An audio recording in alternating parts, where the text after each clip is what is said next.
So the first thing you're going to do is open up the door, and then you're going to go down to the floorboard here. So that's where your left foot would be. You're going to come straight up from there, right behind that hood emblem, back of it, and you're going to pull forward. You'll hear a pop no matter what.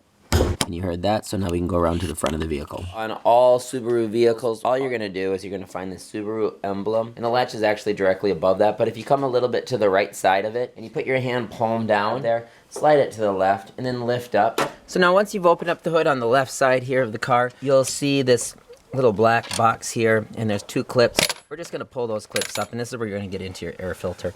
So you can do this. It's going to take a little pushing, and you can pop that air filter out. There we go.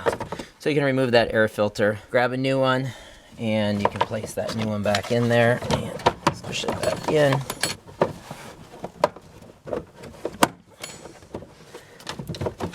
Then once you have that, you're going to make sure this is seated.